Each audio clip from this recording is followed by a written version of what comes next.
Yo, what is up? Welcome back. Welcome back. I know it's been a minute. Well, actually, it hasn't been a minute. It's been like 2 weeks. But the last time we did it, I was did something new on StreamYard and whatever. Anyway, we here, we back.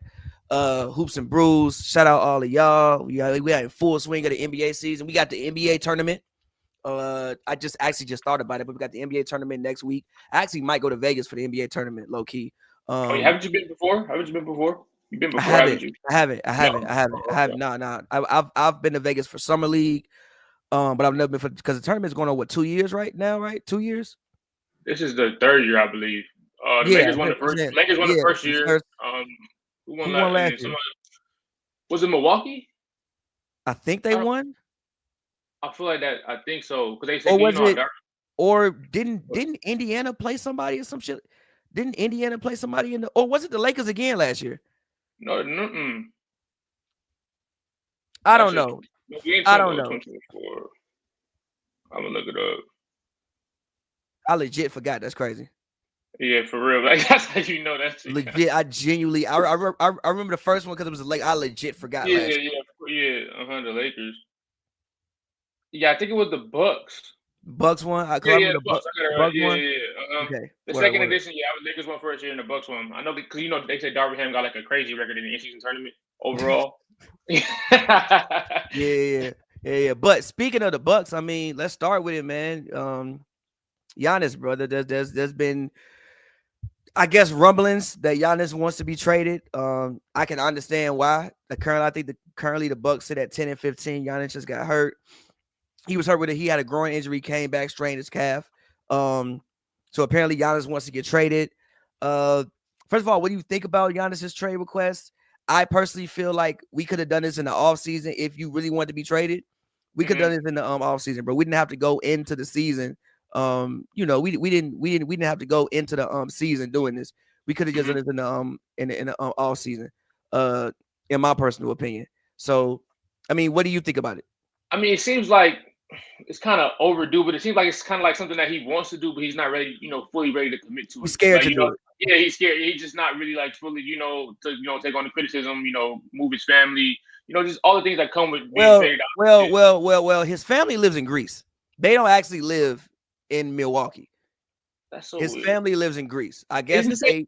they don't want to live in Milwaukee. I mean, I Is there feel him. something Have you been to similar with? Milwaukee? I haven't. Is there something similar with Luka too? Because didn't he just fly back out Yeah, he flew of to the country Slovenia. for the birth He of his flew to child? Like, Slovenia for does the his birth of his family live child. out there too? Then? I'm not sure where Luca's family live. Oh, I okay. have no idea. But from what I know, I don't think his family live in Slovenia. They might have went back for like the birth of the child or something like that. But I don't think all his family live in Slovenia. Apparently, like Giannis's wife, children, they all live in Athens during the season because they don't want to live in Milwaukee.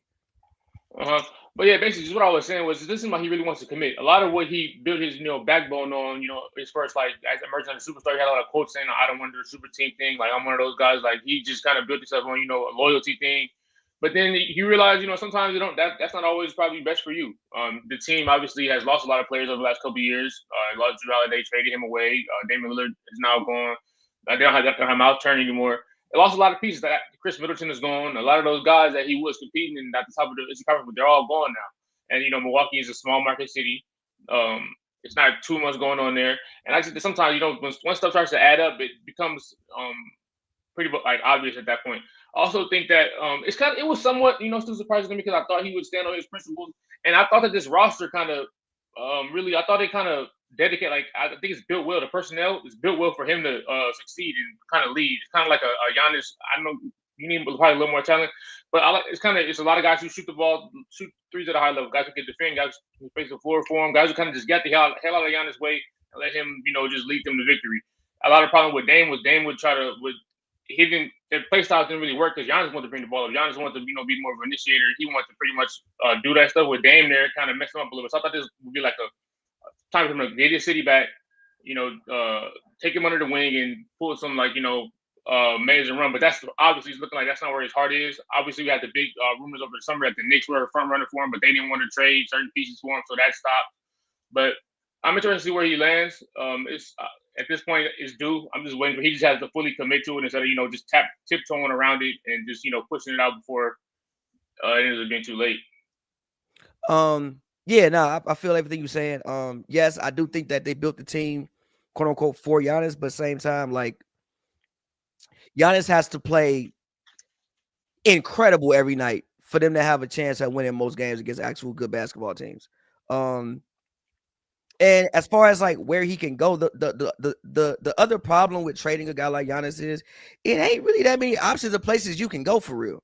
Like when you start looking around the league, granted, granted, obviously Giannis has done enough in Milwaukee where if Giannis says, "Shit, I want to go to the moon," they'll figure out a way to work a trade for him to go to the moon, right? But when you look around the league, like to me, in my personal opinion, I say this even during the summer, I think the best option would be San Antonio. But again, do you want to live in San Antonio? You gotta like that's also a thing. Like, granted, like you say, it's like we just said, his family lives in Greece, so I'm assuming lifestyle would be a thing that you would probably keep in mind as far as things go, and also as far as like personal branding. Like, yes, we know Giannis, but I still feel like Giannis is a superstar player, but I still feel like there are bigger brands than Giannis, and I think one of the reasons that there are bigger brands than Giannis is because he plays in Milwaukee. That she's saying basically he's capping himself in by playing in Yeah, Milwaukee. like for instance, even like Shea, right?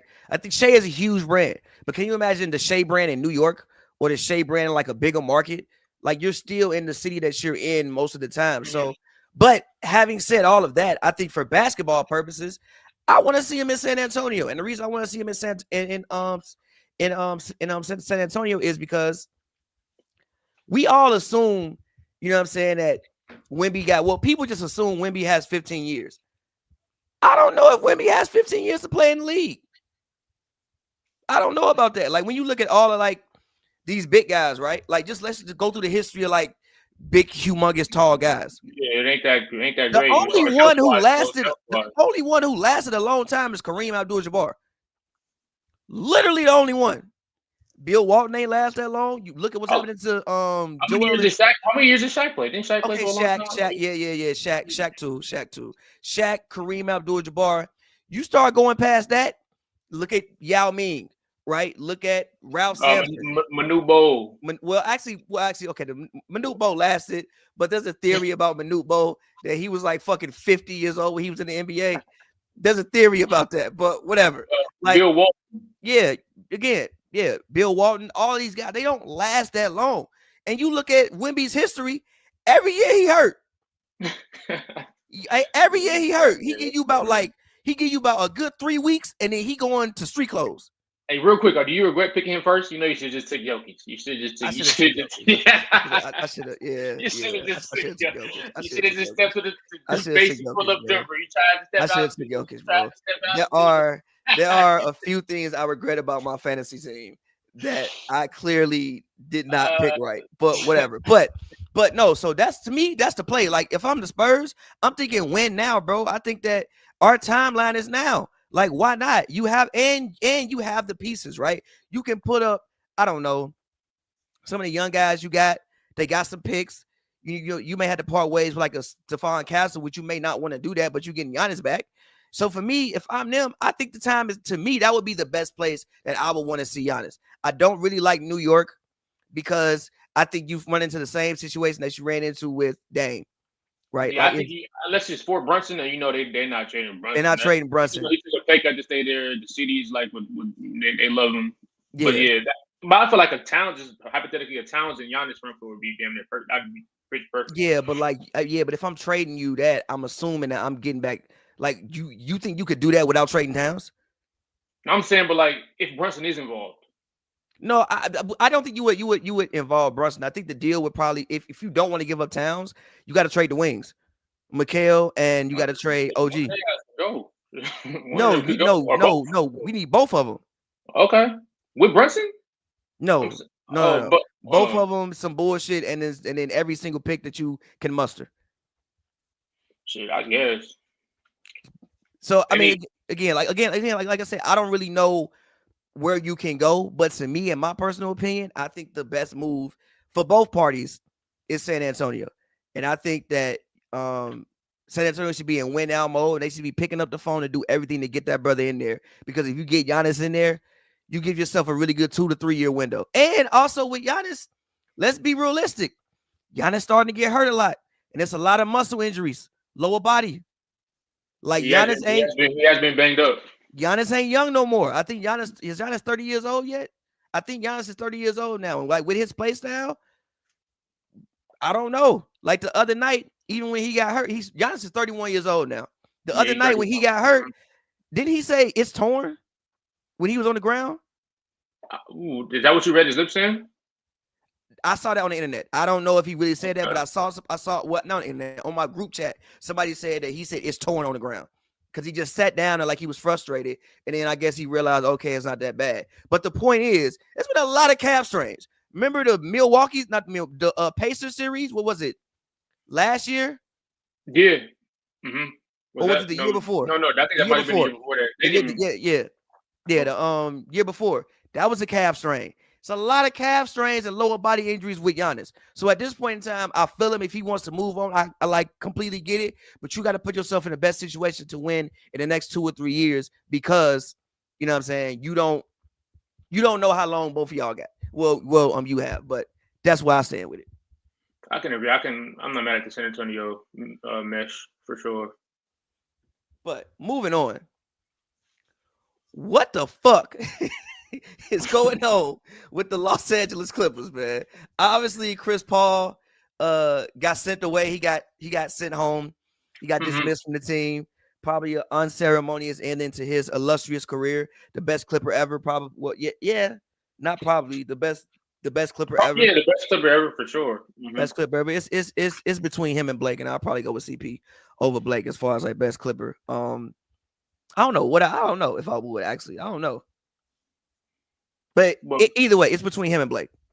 Blake, and probably Bob McAdoo for best Clippers ever. But he was dismissed. The Clippers, as it stands, I think they said it's 6-17. I watched the game last night in Minnesota. They were up 15 and then proceeded to lose the game. Shout out James Harden. He became top 10 all-time in scoring. But they're 6-17. They don't have their picks for the next. I think they have the next time they own their own pick is 2030. It's about to be 2026. So the next time they can control their pick is 2030. What the fuck? So what's going on with the Clippers, brother? Honestly, I don't get it. I think it's just I don't think they like each other, or it's something. It's a lot going on. I think the Chris Paul thing was kind of insane. I mean, I think the season is going like absolutely. They didn't expect this when they made all those moves in offseason. They brought John Collins in. They bring Bradley Beal in. They signed Chris Paul. They let Norman Paul. They send Norman Powell off. They made a bunch of moves. I don't think they expect it to be like last year. Clippers obviously, without a doubt, probably in the regular season only a top 4, top 5 team in the Western Conference easily. They defended. They were top 5, top 10 defensive team. They had an All NBA player, James Harden, and arguably another All NBA player in Zubac. They had Norman Powell, who was damn near All-Star. It would have been All-Star if LeBron announced that he was going to be resting like a day before. He probably was the front runner to make the All-Star game that year. They had a great season last year to open up the new dome. A great presentation. They were competing every single night. They won 50 games, and I believe that. And they made some small tweaks, and they expected similar to if not better from last year, and it just ended the exact opposite. I thought they would be just as good. I mean, I thought that I thought them and the Warriors had like the most like what if potential, but clearly I was wrong. Yeah, and then the exact opposite happened. They just look very lackadaisical. They don't have any camaraderie. They don't have any chemistry. They don't seem like they like playing each other. They like being playing with each other. I think that the Chris Paul thing was just like everybody's playing bad. Nothing is going right. And you got this guy who's on a veteran minimum, in our ears, bugging the coaches. Shut your ass up, bro. You can't even hoop, bro. Shut your ass up. You out here averaging 2 and nothing, and you got opinions. Shut the fuck up, bro. And it's like when the shit is like that bad, and like everybody's already pissed because you're just I've one of the all-time underachieving seasons we've seen in I don't know how long. This is insanely underachieving to new levels. They're losing the Grizzlies and the Mavericks, and Klay Thompson looked like fucking 2015 Klay Thompson on them. Like, and all these emotions are probably already, flaring all over the place. The last thing you want is a dude who isn't really contributing, like the guy who can easily be let go because that $3 million don't affect the cap, constantly in your ear, nagging this, that. No, go. But the thing is, like, it's Chris Paul. Like, when you bring him there, you should expect that as a Clipper. Nah, bro. You should Like, be familiar with what yeah, his yes, attitudes and his competitiveness. You should be familiar with that. I think. yes, but same time, you got to know as a veteran how to let go, bro. Like when you look at guys in their last year, like I was even watching. Shout out the homie Watson, Paul Pierce, but Paul Pierce was talking about it, and he was like, I saw that. I think I saw that too. yeah, he was like, yo, my last year, like when I was with the Clippers, like it's y'all time. It's y'all time to do that. It's not now. Granted, obviously, this situation is a little bit different because Chris Paul probably looks around the locker room and sees his peers.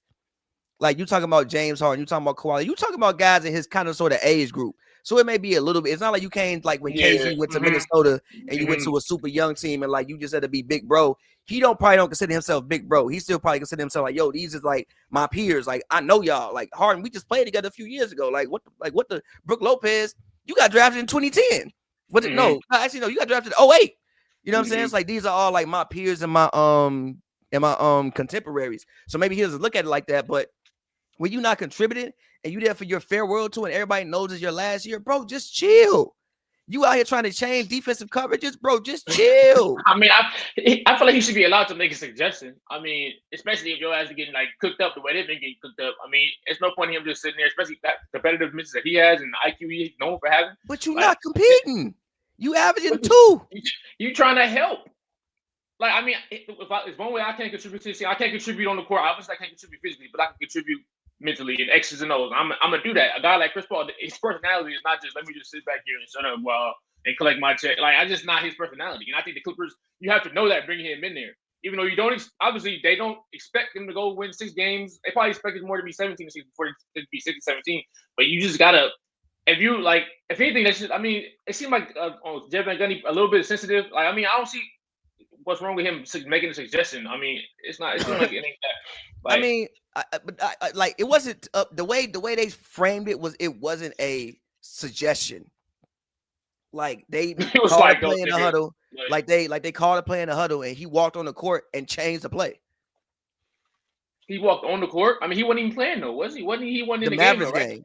I think it was the Mavericks game. Was he in the game? Though, wasn't he on the bench? I think I'm pretty sure he was on the bench. Like the players not listen to his ass. Like, maybe not, but maybe not. But apparently he went to one of the young guys like, nah, fuck that. We not doing that. Do this.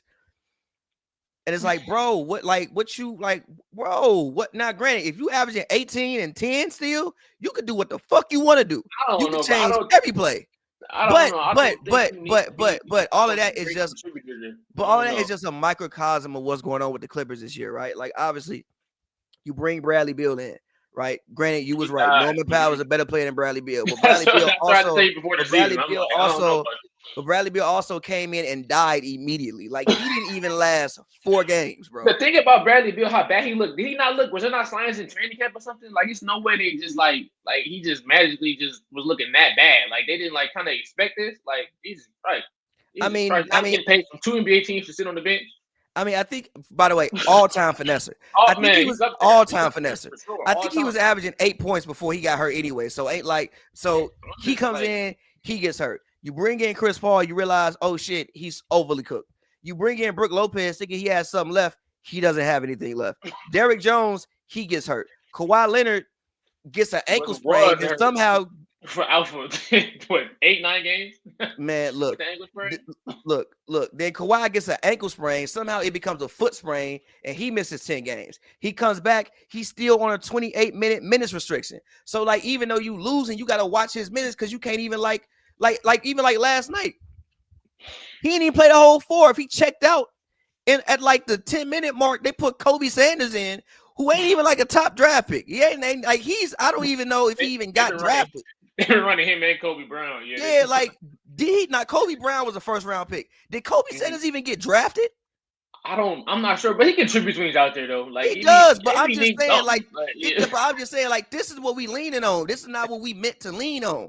And then that wasn't the plan. Harden out there hooping his hardest, but like it don't it's only so much matter. You can do. It's only like it don't matter no more. It's not like 2017 when everybody was hurt on the Rockets and Harden was going out there giving you 35 and just willing them to victory. It's not in So it's just a lot going on with this. Even Zubac is playing better now, but he wasn't. But he's not playing the same way he was playing last year. Yeah, he's regressed. He's regressed for sure. He's I think he's been on scouting reports, and I think he's getting a lot of extra attention. He hasn't really figured out how to respond to that. Also, think that Zubac and John Collins fit is a little awkward sometimes because you know Collins is a roller, Zubac is a roller. He's not really a shooter. I think that they envision that being different than what it actually is, and it doesn't look like on the court how he thought it would look in all season. It's kind of it's a lot going on for sure. And I don't. Is there any hope? Like, does this turn around, or does this team finish as a bottom? What is that? A bottom two right now? The only team with better more losses than the Clippers in the West Conference is the New Orleans Pelicans, a team that I don't know if you started on them. I think that they. Luckily for them, well, I mean, I don't know because that just stands when I thought about this yesterday when I was watching it. Like, for instance, the Mavericks, even though they're like not in the playoffs right now, I still think that the reason I wouldn't punt the season for them is I still think that they can make at least a play in. Obviously, they're Utah is ahead of them right now, but Utah is going to quit eventually. The Grizzlies, I don't know. Portland is the interesting squad because like I don't know what they want to do. They got a hooper over there. We love Denny. Denny is balling, but like they clearly have talent, but they also have tradable talent. So it's like, do you want to play hard, punt the season, and get you another pick, or do you want to like fuck it? Like we got Denny, we got Shaden, we drafted Scoot. Now you ain't getting much from Scoot, but we drafted Scoot. We got like a team. Do we want to just try to win? So I think like that's. But I'm saying all to say is it's gonna be tough.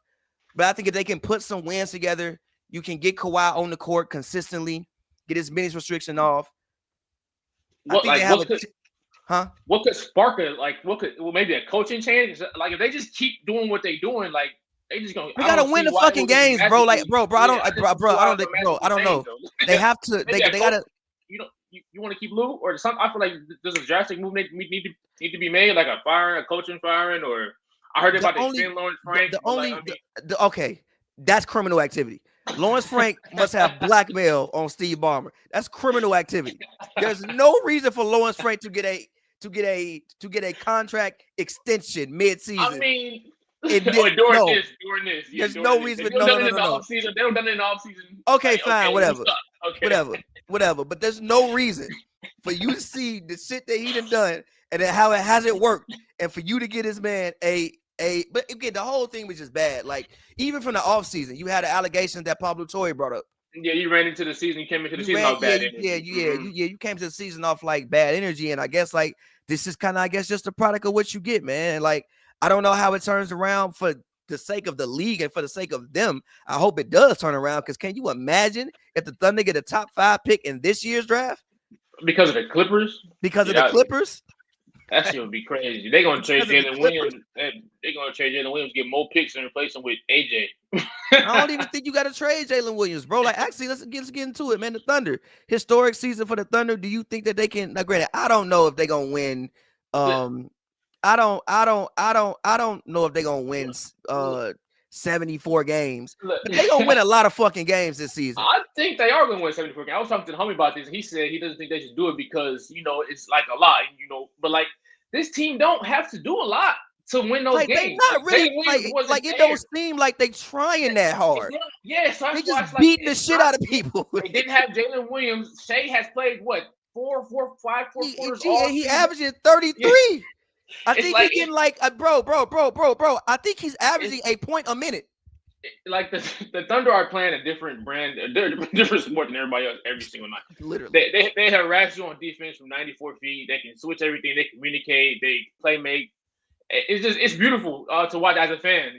Except when your favorite team is playing against them. But this overall, they have everything it takes, and I don't think it's going to take much out of them to win that 74 games. And that's why I think it's so realistic. And even if they do have a big injury like we see. I think even Hartenstein started missing time. You got AJ Mitchell pops up out the blue, and he's contributing. A guy that a second round pick they took from he was playing overseas, and he steps in and fills the role nicely. Isaiah Joe is spacing the floor, making big plays. They got Aaron Wiggins. These got Hartenstein. Even the backup big Jalen Williams comes in. And he might even not this year, but last year he gave you a couple triple doubles when he was filling in for Hartenstein. Just wow, like there's a lot going on with this team, and it's all in a positive direction.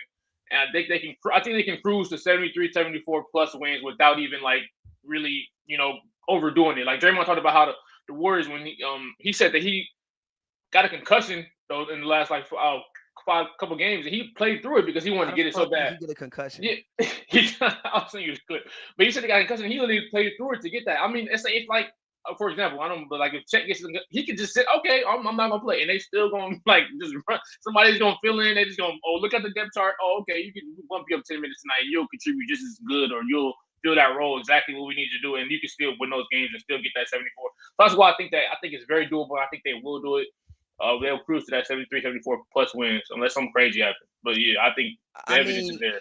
I mean, I think was it either before the season or early in the season when I was like, yo, they might win 70 games. I think I said that. Like, it was either early season, like before this, like, yo, the Thunder could win 70 games. And I said that just based off the fact of like, how many games did they win last year? 68? Yeah, I think that makes sense. 68? Yeah. I said it based on the fact they're still a young team. Everybody can still get better. You look at Shea. Shea he's shooting 50-40. He's shooting 40% from three now. He wasn't doing that shit last year. Last year he couldn't fucking shoot. His three ball is crazy. He couldn't fucking shoot last year. Now he's shooting 40. I think I even said, like, yo, what if he starts shooting 40% from three? We gonna talk about front runners for awards. Why are we not talking about Shea for MVP again? He's actually running away with the MVP unless like Jokic does like. Because granted, the Nuggets have had some injuries. Obviously, Aaron Gordon's been out. Christian Braun's been out. They've been makeshifting lineups. Jokic is still balling. But unless Jokic can get the Nuggets to win some outrageous amount of games that we didn't think they would win, that they were going to win, Shea's running away with it. Yeah, there's no way.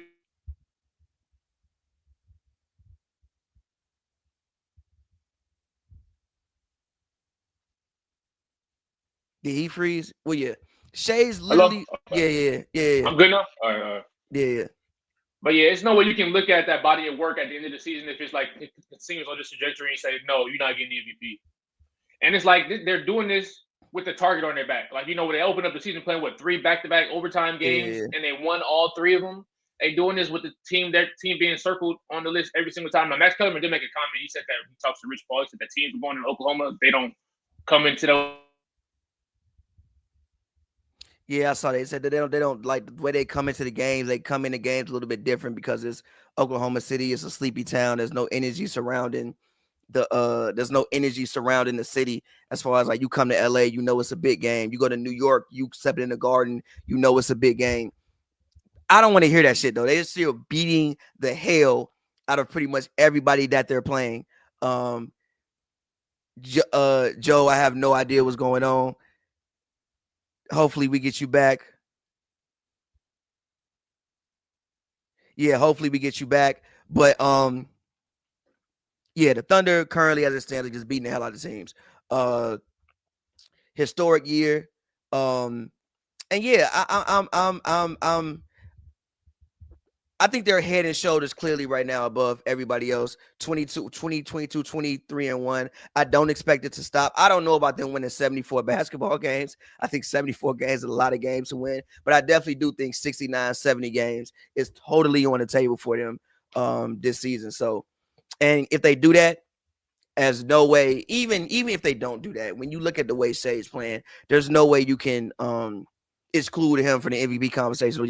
He's running away with the award. He should actually, if they continue this pace, he should actually probably be the second unanimous MVP that we've seen. If they continue at this pace, to be honest with you, he should be the second unanimous MVP that we've seen. I know it may not look as cute as what Steph was doing when he did it in 2016 because you just hadn't seen that at that point in time. But yeah, if they continue at this pace, he should run away with it. Like, we're talking about Shea, and the names that we're putting him in is people like Wilt Chamberlain and Michael Jordan, who are some of the best scorers of like, you good now. We're talking about Wilt Chamberlain and Michael Jordan every time we bring up a Shea stat for his scoring. Anytime you're in the same sentence as Wilt Chamberlain in any statistical category, you are doing some shit. Yeah, it's like when we play my player. I don't know if you play my player, but every time you do something, you feel like, you always compare your my player stats to Wilt Chamberlain. I was just saying that if they keep on this pace, Shea should actually be the second unanimous MVP that we've seen. Are you saying, is that realistic? Huh? Is him being the unanimous MVP this season realistic? Is that what you asked? No, I'm saying if they keep on this pace, he should be the second one. You think so? Wait, what the fuck you mean? I'm just saying, like, Jokic's gonna get some votes. Come on, like Jokic, you don't think like a vote, like somebody gonna look at Jokic. If nobody got votes when fucking Steph was doing it, we can't give it to Shea. Nobody doing what Jokic is doing when Steph was doing that. When nobody doing that. Harden was balling. Well, that was 2016 unanimous, right? That was Bron was balling. It was other people that was balling, bro. If you put Jokic in that season, take Steph off, Jokic wins MVP that year. Hold on, wait. Kawhi was balling. The Spurs won like 64 games that year. Yeah, but Kawhi was probably averaging like 25 points per game. With the best. Did he win Defensive Player of the Year? In 2016? I think he did. He probably in 2016? No, Draymond won the year after. I think Kawhi won back-to-back in 15 and 16. But he can't get a vote? If you gave that shit to Steph, if they keep on this path, he should be the second one. I don't know. That Steph season was crazy, bro. We ain't never that Steph season was crazy. But moving on to the Eastern Conference, Pistons. Is it sustainable for the Pistons to continue having the number one seed for the rest of the year? Currently, what is their record? Currently, their record stands at 19-5. Currently, the record stands at 19-5. New York is 2.5 games behind them. Toronto, even though I think Toronto is going to start losing games now. Toronto is 4 games behind them. I don't really see who could, after that, I don't think Boston's going to move up to like, even though I like what Boston been doing recently, I don't think they can move up. I like Orlando, but do you think it's the Pistons to continue the number one seed? And would you be mad at the Pistons taking a swing and making a trade if they think that the finals are possible this year? I wouldn't be mad at them if they bring in some more wing production. Probably might be the one area they somewhat lack in. A guy like a Laurie Markkinen, a guy like someone like that who would come in and just give you something from the wing, take a little bit of pressure off Cade, because we saw last year in the playoffs, a lot of times Cade seemed like he was overwhelmed. Teams were storming him. They played New York. They have all those wings. They have all those guys you can just throw at him, and he's like pretty much on your scouting report. He's like the only guy you kind of pretty much have to look at in the playoff series. Like obviously Durant is playing insane this year, but as far as perimeter help and what can be done out there, it's kind of like somewhat what Ant deals with in Minnesota a little bit without having a guy who can really just relieve him of his duties. So if they could look forward and bring something like that in, why not? This is the best Detroit has been in years, over 10 plus years, 15 plus years since they've been that team. So I don't see why you don't go all in and possibly bring in some extra help just so K don't get jumped in the playoffs again like last year, because that's somewhat seems like that could be a realistic outcome if you don't go out there and get that help. You kind of got to, as a GM, you got to see stuff like that coming in advance, and you got to address it. So I wouldn't mind them going and bringing in some extra wing help, but this team has been sensational so far to start the year, specifically on the defensive end. Durant has been one hell of an anchor. Obviously, Cade is in top 10 in MVP talks. He's top 5. Top 5 for sure. He's been sensational. They've been their front court really in general between Durant and Stewart has been sensational. Those guys run all over the place. You still getting good minutes from Tobias Harris, the guy they brought in from free agency. Duncan Robinson provides them, because last year some shooting that he remembered how to shoot again. Yeah, he provides them with some shooting that they needed. But yeah, I like the roster top to bottom. I think that JB Bickerstaff is right now. I think he's top 2, top 3, if not 1 in Coach of the Year. Bringing the team from they were an 8 seed, like 7 seed last year to first. It was 6. They were 6. Six. Yeah, so I think that he's coaching his ass off. I think that he's without a doubt top Coach of the Year candidate. And yeah, so I think they can sustain. It'll be interesting to watch. But I wouldn't mind them going out there and grabbing another wing to take some pressure off Cade. And even though Ronald Holland has came a long way too, the second-year player that they drafted in the lottery last year. I'm with you. I think it's sustainable even if they don't, but I like the thought process of going to get Lowry. Number one, Lowry's averaging. Is he still averaging 30? Or did he stop averaging 30? Jesus Christ. I'll look right now. He was averaging 30. He was averaging 30 points. If it wasn't 30, it was like 28, 29. It was very, close to 30. Right now, Lowry's at 27 and 6. Yeah, 47% on the field. Yeah, so we still talking about a guy who's a above 25 point per game scorer. Sheesh. And you got number one, he fits your timeline. He's not old. He's still like 26, 27 years old. He fits your timeline. So you get like, he's in the prime of his career. You get to have 3 to 4 good years with Larry Marketing, with Cade, with Duran, with the nucleus that you have. And you also have ancillary pieces that you don't need. Like Jaden Ivey, God bless him. He got hurt last year, but you did all this without Jaden Ivey. You don't need Jaden Ivey. You don't need Tobias. You don't need some of these other guys, and you still have your assets where you could like not break up. You ain't got to trade Asar. You ain't got to trade K. You ain't got to trade Duran. You ain't got to trade Stewart, and you could still go out there acquire him. And I'm assuming Utah still wasn't trying to win games, and I don't think Lowry fits Utah's timeline anymore. I think Utah is still 4 years away from doing anything significant, even though I love Ace Bailey. I like Keontae George. I like what they have, but I still think that this team is a ways away from being able to do anything significant. So I am for the idea of going to get a Larry Marketing because, I mean, when you look at granted, I don't think I could be wrong, but I don't think anybody's beating the Thunder this year.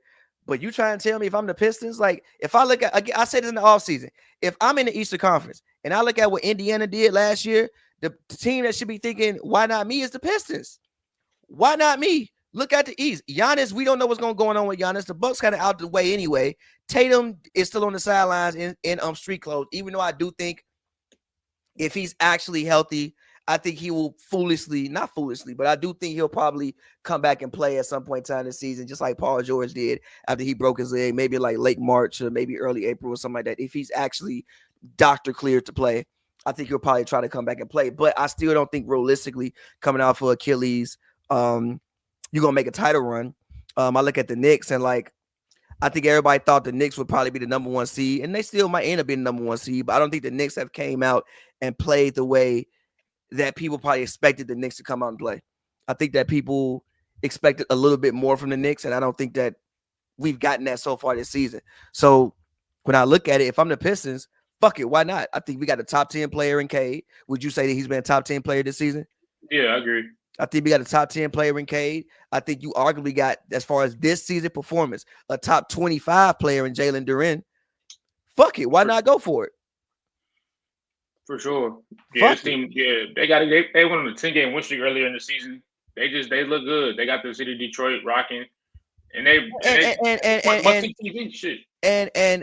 as somebody who grew up spending time in Detroit because I have cousins from Detroit, Detroit is a great sports town, bro. Like you even see with the Lions, like, when they're good, they show up for their sports teams. It's a great sports town. They finally brought all the teams back to down. Because I remember when the Palace of Auburn Hills shit was like driving the fucking Woodland Hills if you live in Inglewood to go see a game. They finally brought them back downtown. So when the Pistons are good, bro, the city feels better, and they show that love back to the team. So if you got a chance to go for it, do I think you'll win? No, but once you get in, bro, who the fuck knows? So if you got a chance to go for it, in my personal opinion, I think you should go for it. And again, a guy like Laurie, again, I still think they can sustain the number 1 seed regardless. But a guy like Laurie would help.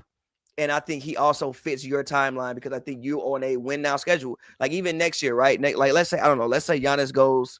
Oh, another team I liked for Giannis that I forgot to mention was Miami. I do like Miami for Giannis as well. Sure. Mm-hmm. Yeah, but even him. But even let's say Giannis stays in the East and goes somewhere else. Then like let's say he goes to Miami in the East, something like that. And you get Lowry, and let's say you don't, whatever happens this year, whatever, cool, boom. Fast forward into next year, I still think you're a top 3 seed. Top 3 team in the conference. I don't see why that changed anything. Personally, I don't see why that changed anything. We talking about the Miami? No, Pistons. Even going forward, when Tatum is back at 100%, and you still got the Knicks and the Magic are there and all these guys, I still don't see a reason why the Pistons can't be the best team in the conference next year. If you get like a Larry Marketing, if Durant is going to continue to grow, K is going to continue to grow, I don't see a reason why you still can't be good next year. So, in my personal opinion, yeah, fuck it, do it. But moving on to another Eastern Conference team, the Celtics top 4 in the East. I know you previously to the season said the Celtics. Did you have like in the play-in? Did I have them in the play-in? I think you had them in the play-in, bro. No, I think I had them in the playoffs. You did? I might have to go back and watch it, but I think I am in the playoffs. I think I had the Pacers falling off. you did That's have the who I Pacers falling yeah, off. I had I the had the Pacers Pacers falling in off. the Yeah, play-in. They will yeah. definitely not be in the play-in. But I still like. I think I'll probably go back. But I think I had the Celtics somewhere like in that playoff range. It was the Pacers I was low on. Fair. But yeah, top 4 in the East. They've been winning games lately. Jaylen Brown has been playing good. Peyton Yeah, Pritchard scored fucking he answered the 45 points call. the other Yeah, night. G. I think even like I watched the Lakers Celtics game on Friday. I They really beat the hell out of the Lakers. shout out to Joe Mazzulla. Like these guys, they have guys who can make shots. Like you pull up, and then even like some young like G League younger guys that they put up, they make shots. Jordan Walsh comes in, he can get you 2, 3 threes. Well, Sam he Hauser, was a first-round pick. yeah. So Sam Hauser is still hitting threes. Pritchard is hitting threes. They getting great minutes from the front court heading into the season was a huge question, but Neemias Queta has been exceptional in that role. He's catching lobs, he's rebounding, he's getting offensive rebounds, he's doing all the dirty work, he's doing all that stuff you need that we didn't know who was going to fill that role. He's filling it beautifully. Derek White is in threes at a huge rate. I think he get like 25 threes against the Lakers. They're sharing the ball. They're moving around on defense. I think Joe Mazzulla, I think it's one of my points I made to the earlier why I had them so high. I like his coaching style, and I like that the group that they have is somebody they really like each other. They rely on Jaylen Brown, but the guys around him do a great job of helping him. I think that they only somewhat disappointing thing from this season has been Simons. They haven't really got that scoring punch. I think he's kind of a weird fit so far. They haven't really got that scoring punch from him. They don't really it's not really, he doesn't really get to just come in and just do whatever he wants like Portland. It's a little different. He's still he's decent, but it's not what the Simons we've seen in his career. The explosive guy come to averages 20, 23, 24. He's nowhere near kind of what his trajectory was early in his career. Kind of a weird fit so far. So I'm interested to see if they move him at the deadline or if they just let him walk this free agency. If they don't trade him, I definitely don't expect them to extend him. That's not an expectation of mine at all. But I think this team looks really good. I think even though like you said, Kate has been great in that role, if they were to look at a big like a Zubac or something like that to come in and really just solidify that front court, I think this team could win a playoff series or two, regardless whether Tatum's there. And I think this team with Tatum back next year can still be dangerous. Like they're playing really good basketball. They beat a lot of above 500 teams. They're on the roll, and I'm impressed. They hit shots and they move around and they play they like each other. So I think yeah, I mean, but one of the reasons why I still thought the Celtics would be good is like they still have talent on the team. Like even though they had to reset because like the cap was too high, still have talent. Like Jaylen Brown, you can't name probably 20 players, even maybe 15 to 20 players. You could maybe name 15, but you can't name 20 players in the NBA better than Jaylen Brown. Yeah, he'd be hopping on Twitch after dropping 30 on me. Yeah, I didn't even know that, but like, yeah, you know what I'm saying? Yeah, he'd be hopping on Twitch. I didn't know that, but yeah, you can't name 20 players better than Jaylen Brown. You probably can't name 35 better than Derek White. So you still have talent on that team. You do have a good coach, a championship coach, a proven coach at this point. So you still always had talent, and even like last year when I would see Queta, I like Queta. Like I think Queta is like, that rim running big, yeah, defense, that modern big that Tyson Chandler, that Chris Paul helped create with Tyson Chandler, right? The big who doesn't really post up, he just rim runs, catch lobs, close off the paint. Like that role, kind of in my personal opinion, really started when Tyson Chandler went to the Hornets. Because I remember Tyson Chandler in Chicago, and that shit wasn't going correctly. He went to the Hornets, reset his career. And that became like, until recently, when you have guys like Embiid and you have guys like Jokic, that was kind of what you wanted from a center. You like the DeAndre Jordans of the world. Yeah, the DJs of the world, the Rudy Gobert of the world. The Capellas. Yeah, Capellas. Like, yeah. So he's like, to me, he's like in that mode. And Peyton Pritchard was my pick for 6th man of the year. I mean, obviously he starts now, but like Peyton Pritchard was my pick for 6th man of the year, just because he can fill it up. Like he can, he really can. Yeah, like he could score. He's finally getting the opportunity to, be able to do more, but like he can score. So it's not shocking that they're top 4 in the East. Will they finish top 4 in the East? I don't know. I mean, like Philly looks good. Philly looks good. Philly has an Embiid problem and a PG problem. Well, PG look good. PG look good. He has. PG looks like he fits in with the nucleus of what they're doing. They have an Embiid problem though. They could probably use getting off Embiid, and just letting Maxey, because obviously at this point in time, I think Maxey is a guy. Obviously, Maxey is a guy that you're looking at like, no, this is our future. Tyrese Maxey. Like Tyrese Maxey, I mean, if they were winning more games, he would get MVP votes. So, like, that's probably the guy that you're looking at currently right now. Like, yo, this is the future of our squad. And obviously, Orlando. It's been a little rough, but they're figuring it out. So, like, will they stay top 4? I don't know. But this is definitely a team I don't expect to, like, end up in the play-in. And like I'm with you. Like if they say they right now they're the 4th seed, they go to the playoffs, they play in Philly. That's a winnable series. Yeah, for sure. It's a winnable series. So yeah, we'll see. Moving on, the Lakers. They want us in the comments about the Lakers. They want us in the comments about the Lakers. I did have you had the Lakers. I think lower than me. I think I had them like. I had the Lakers. Yeah. I had the Lakers because I didn't believe in the Aiden signing. I had to see it. That's why I had to see the Aiden, and I didn't honestly as high as I've been on Reese, I didn't expect him to boost up into this guy and the guy he is. Into 27 tonight, which I think we can because you was even it's early. Can we kind of agree? This is like the guy also you just for 82 games, 80. You're not averaging 27 the whole season, but it's been dope. You can average when you want to bet. Yeah, I could bet that he's not averaging 27 the whole season. I bet you average about 26. Oh, 25. 25? Yeah. All right, you want to bet? I'll say that he'll cap out at 25. He'll cap out at 25. Okay, yeah. I'll do 26. Around 25. All right, cool. All right, all right. So if he lower than 26, I win. If you lower than 26, you win. All right, cool. Yeah, let's do it. Bottom. Let's do it. All right, bet good. Let's do it. Yeah, the Lakers overall have clicked, even with LeBron coming back. Even though by the way, LeBron, the sun is setting, brother. The sun is setting, brother. He can't be getting his feet wet. The sun is setting, brother. I'm sorry. He can't just be getting his feet wet. I'm sorry. I watched that Raptors game. His IQ is still as high as smarter than one of most people ever. But brother, the sun is setting. I'm sorry, G. He can't get by nobody no more for real, bro. It's been like that for somewhat a while, though, to be honest. Yeah, but it's even more glaring now.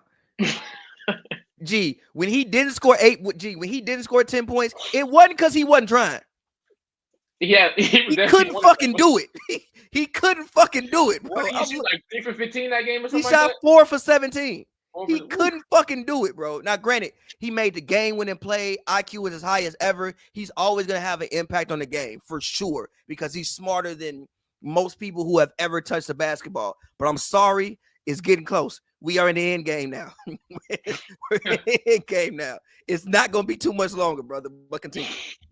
But the Lakers, they have been exceptional this year, winning a ton of games. To be fair, they were kind of somewhat beaten up on sub 500 teams. So like they beat up on the Pelicans, they beat up on the Clippers, they beat up on the Mavericks. It was a stretch where they were playing a bunch of lower tier teams, but that's what good teams do. They take care of business in those games. They win those games, so you got to give them their credit for that. I think the glaring hole in this team is still, even though Marcus Smart, when he's there, he does a good job of filling that hole, but you still need a perimeter defender. I think if you go out and look at guys like could possibly be on the market, like a Herb Jones, something like that, to come in and plug in. I can space the floor as well, because Vanderbilt is clearly not the answer. He's been getting DNPs, and I think we can all understand why. As much as he's active as he is on defense, it does not outweigh the negatives on offense. He can't shoot. Sometimes you can't put the ball on the floor. You can't play make. Sometimes struggles to finish at the rim. So it's just like, it's hard to play him when he's that much of a life. In this era of basketball, it's hard to play. Vando, you could take Vando to a gym, lock the doors, and give him all night to score 25 points. I swear to God, you gonna come back in the morning, he's gonna be at 15. In this era of basketball, with the way people scheme and whatnot, it's very hard to play a guy like that more than 10, 15 minutes a night. I think he used to get away with it in the late or in the early 2010s, and even before that. You had a lot of guys who literally just went out there and played number defense. The Thunder won. You had Ruben Patterson's in the league. Ruben Patterson, Tony Allen's, Andre Roberson's.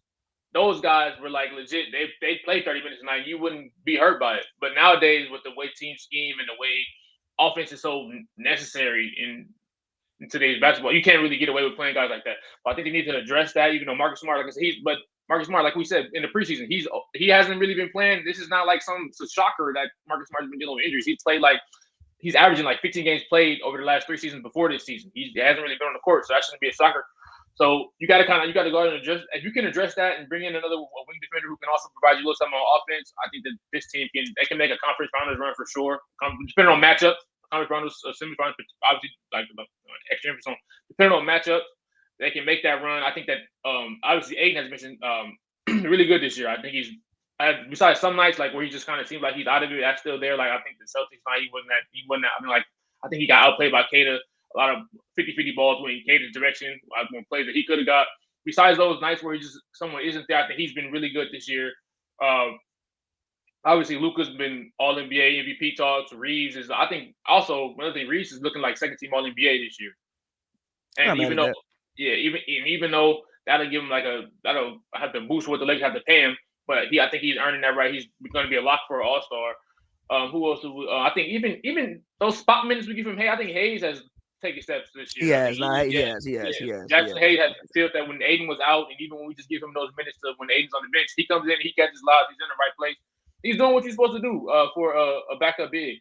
I just think that the team, and even like shout out to JJ Redick. I think Redick has done a sensational job. I love how he holds Brian accountable, holds the guys accountable, and how even though he's hilarious, I think he has an anger issue problem, but sometimes this is what it takes to be successful in this league and to get guys going and light a fire on them. But they seem like they like each other. Luka and Reese has been a dynamic backcourt. Rui has been. You could ask for more to Rui, but that's someone. I guess that's just someone his game. That's just Rui, bro. He's 15, 14 a night. I wish he could set screens better. I wish he could rebound a little better. I wish he could do a lot of things better on the court, but he feels it, bro. He's good enough to somewhat be a starter in the league, so you just kind of got to deal with it. But yeah, I like the Lakers. They came on. They definitely surprised me a little bit. I'm happy with what they did. I'm happy with the growth and some of the players I've shown. Jake LaRivia, I told you he was good. He's been a rotational player for us. He's been a great rotational player. Hitting open threes. Contributing, getting about those 20 minutes night that you need because you're not getting those from Connect. You know what I like? Nick Smith, bro. Oh yeah, the young Nick dude, Smith, bro. Nick Smith, bro. I know. Yeah, he had the unfortunate reality of getting drafted by the Hornets, and usually that shit don't go right. And he had to go down to the G League, but every time he comes in, the man can score. He could definitely score, and I think that he can play his way onto the roster. I think that unfortunately for him, we got a lot of people that can score in LA. We don't necessarily need you to score. We need more defenders in Los Angeles. So I'm with you. I think that the one thing that they can definitely improve upon is their defense and specifically their perimeter defense. Like, granted, even I got to give Luka credit. Luka did lose weight, and he's been trying more on that side of the basketball. Mm-hmm. He has definitely been trying more on that side of the ball. But again, there's limitations. There's physical limitations that him and Austin Reeves will always have when it comes to defense. A combo with him and 40-year-old LeBron out there on defense. Yeah, that's not gonna get it done. Like, especially when you got come playoff time like you saw even last year. Like that unless you got fucking Dikembe Mutombo in the paint. That ain't gonna get it done. You seen what happened to Jaden McDaniels averaging 23, 24, 5 a game looking at these dudes. Yeah. So it's like you gotta address this or else it's gonna be the playoffs could be similar to last year. Honestly, if you get a matchup like the Timberwolves or like a OKC or any of these, or even a Rockets, like you got to address this stuff before it gets too late. For sure. But one last thing before we get out of here, because I want to watch the Bears game. So one last thing before we get out of here. I'm gonna watch that too. My boy. Yeah. One last thing I want to do before we get out. We kind of touched on it a little bit, but just make it more specific. Early front runners for awards. I think the most interesting one is Rookie of the Year. I think this is one of the best Rookie of the Year as far as like number one. This draft class might be shit. What was the last great draft? Maybe 2018 is probably the last great draft class. Yeah. 18 is probably the last great one. I think that this may be the next best draft class. Jalen Johnson was in 2021, right? Was he or? I think he was in 21. Who was in 21 class? That was him. Wasn't that? Was that it? No, that was 20. That was 2020 was 2020. Yeah, 2021 NBA draft. Look. Yeah, look at it. Let me see. I think in the redraft, Jalen Johnson probably goes first in that. Yeah. Well, I don't know about first, but he goes out. Oh no, that was Cade Cunningham. No. He don't go first.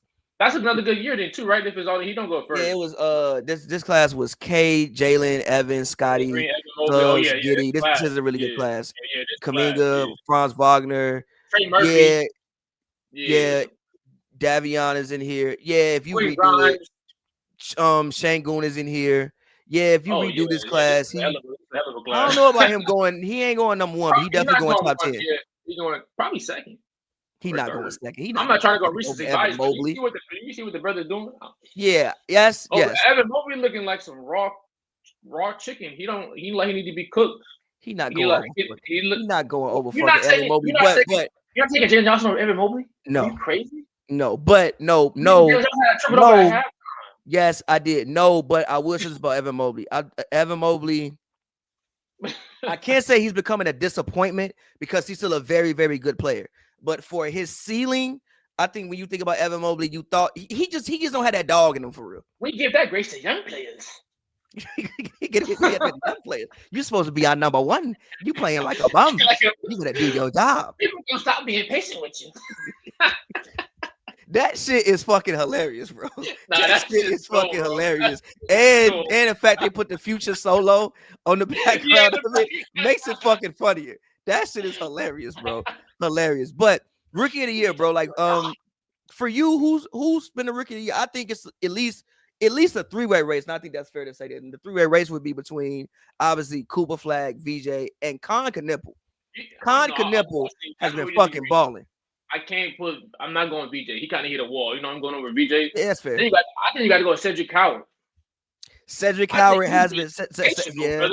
Cedric Howard has been nice. Memphis, the team that needs some kind of a bright spot. Cedric Howard has been nice. He's been getting 13, 6 rebounds, 2 assists, and he's like all over the place. I think he's a good defensive player. I think he for a team that needs some sort of a spark, going on with the friend, everything that's going on with their franchise player and whatnot. And the fact that why is every time I check the box score, Jaren Jackson be having like 2 rebounds, 4 rebounds. It's fucking Jaren Jackson, bro. Because it's fucking Jaren Jackson, bro. It's Jaren Jackson. I think I just currently expect this is what Jaren Jackson does, bro. It's fucking Jaren Jackson, bro. For whatever reason, the man is allergic to rebounding the basketball. I don't get it. I genuinely don't get it. I don't get it. I don't get it. That's crazy. But yeah, those three, I think obviously Con Knipple has been balling, bro. Yeah, shout out to Con Knipple is making Con Knipple. I mean, another person we can talk about for trade talk. He's making LaMelo Ball and also LaMelo is having a horrible season, by the way. Horrible. Have you looked at his numbers? Horrible season, by the way. Horrible. But he's making Con Knipple. Yeah. Honestly, if I had to give it to somebody right now, I would probably say Con Knipple. Ricky, I think if the award ended right now, but I still think by the end of the year, Cooper Flag is gonna catch him. I'm not mad at that. MVP. I mean, we already talked about it. Obviously, Shea. Shea. In my personal opinion, there's no way you can give it to somebody else other than Shea. Shea, Jokic, and Luka, one of them three. But yeah, obviously the front runner. Defensive player of the year. I don't know. I would have said Wemby, but obviously Wemby don't be playing. So I think between your man, I think Gobert is still holding it down over there in Minnesota. Gobert is currently as it stands, he has the lowest field goal percentage at the rim as far as when he's guarding somebody. Yeah, he's getting 2 blocks a game, 7.3 rim contest, and 2.3 rim point save. I feel like somebody on this team has to be nominated, so I'm gonna go with Chet. Somebody on that team as good as they defending, they gotta have somebody in the Amen too. Amen too. Amen. Yeah, Amen needs to be up there too. Yeah. And I think Bam Adebayo needs to be in there as well. Not mad at that. 6 man, who you got?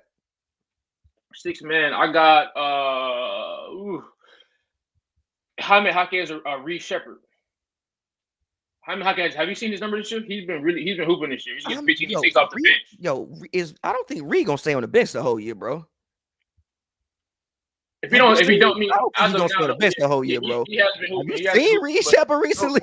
I don't think he gonna stay on the bench the whole year, bro. And I also think even AJ Mitchell too. AJ Mitchell. Honestly, bro, give every award to somebody on the Thunder. That's my early front runners. Go to the Thunder roster and pick somebody on the team and give every award to somebody on the team. And just look. Just literally go pull up the Thunder roster, look, and just pick somebody and move on. Everything besides Rookie of the Year. Just pick somebody from the Thunder. That's my early front runners. Pick somebody from the Thunder. So Chet for MVP, AJ for 6 man, fucking Chet for defense player of the year. Just pick somebody. Clutch player, give me Shea. Fucking coach of the year, give me Mark Dagadar. Just pick the Thunder. Everybody on the Thunder, you get an award. Everybody on the team, you get an award, bro. So that's my early front runners for awards. Everybody on the Thunder, you get an award, bro. There you go. You get an award. Everybody, the whole squad get awards. When do we got most improved? Somebody on the Thunder. I can throw some names out there. That's non-Thunders. I do have some non-Thunders. You gotta look at Ryan Rollins. He's actually, Ryan Rollins, for sure, yeah. Duran and Denny in Portland, and then my pick earlier in the year was Michael Porter, and he's Michael Porter is balling. I love watching Michael Porter, bro. Michael Porter, Porter is balling. Bro. He's in my top 5. I actually don't mind watching Nets games strictly for that. Yeah, I actually, I would probably, honestly, I would probably go Michael Porter. Yeah, like talk about a go get it, bro. Like when the ball swing his way, and it's not. He had a game where he had like 8, 7 assists and no turnovers. Like his game is like taking those levels to where like pre back injury, like where he could have like been coming into the league.